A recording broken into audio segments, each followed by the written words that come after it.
Budi adalah direktur sebuah perusahaan yang telah bekerja selama 12 tahun. Gajinya besar, di atas 100 juta per bulan. Dia pikir tak ada karir yang lebih baik lagi dari apa yang dia kerjakan sekarang. Punya rumah dan 2 mobil. Anak-anaknya sekolah di sekolah terbaik di kota. Tiap weekend pergi jalan-jalan sekeluarga, shopping, makan di restoran yang enak, dan setiap tahun bisa berlibur 2 kali ke luar negeri. Wow, kehidupan yang nyaman sekali. Tiba-tiba krisis melanda. Perusahaan tempat dia bekerja bangkrut dan Budi kehilangan pekerjaan. Dunia terasa gelap. Karir yang dia bangga-banggakan selama ini lenyap seketika. Yang menjadi masalah, selama ini Budi tidak pernah berpikir untuk memulai bisnis sendiri. Dia pun tak memiliki dana investasi ataupun aset. Budi berpikir, tenanglah, bulan depan bakal terima 100-an juta lagi kok. Gak semua orang harus jadi pengusaha. Jadi karyawan seperti saya juga bisa kaya dan hidup enak. Benar kata pepatah ini. The enemy of great life is a good life. Dia tak menyangka bakal terjadi krisis seperti ini.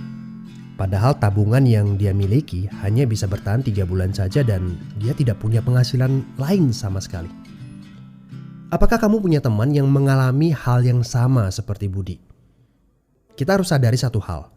Kita tidak bisa bekerja selamanya karena faktor usia ataupun kesehatan. Ada krisis atau tidak, kita pasti akan berhenti bekerja.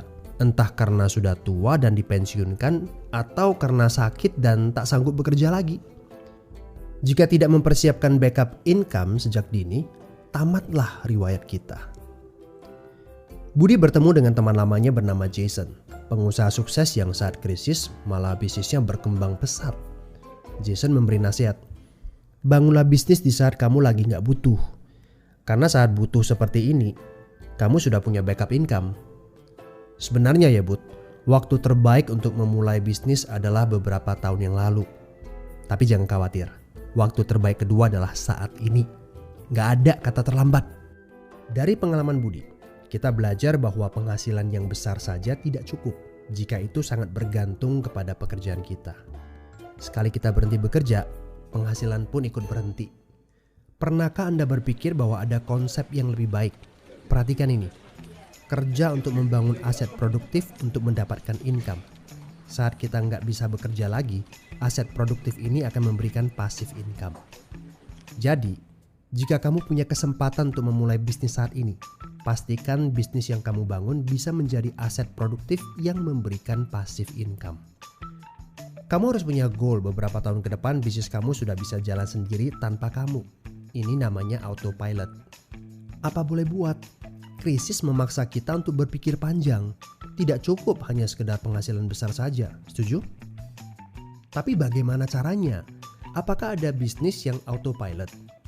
Jika kamu jeli, ada bisnis yang memiliki sistem yang dirancang untuk berkembang sendiri. Misalnya bisnis waralaba seperti Indomaret, Starbucks, McDonald, dan lain-lain.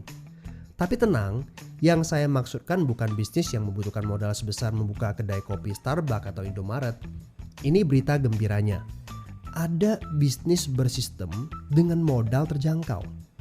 Tapi saya nggak punya pengalaman bisnis sama sekali. Saya seorang pegawai, saya ibu rumah tangga, saya mahasiswa. Apakah punya kesempatan untuk sukses berbisnis? Oh tentu. Video ini memberitahu Anda bahwa semua orang punya kesempatan untuk sukses berbisnis asalkan mereka diperkenalkan bisnis yang tepat dan berkolaborasi dengan tim yang memiliki sistem yang telah terbukti. Informasi yang akurat, ini yang Anda butuhkan. Hubungi teman yang mengirimkan video ini kepada Anda. Dia sedang mencari orang yang tepat untuk diajak berkolaborasi di sebuah proyek. Mari kita cari tahu, apakah kalian bisa cocok untuk kerjakan proyek ini bersama. Ajak bertemu secara online ataupun offline dan berdiskusilah. Siapa tahu pertemuan kecil ini adalah awal yang bagus untuk karir bisnis Anda. So, good luck ya guys.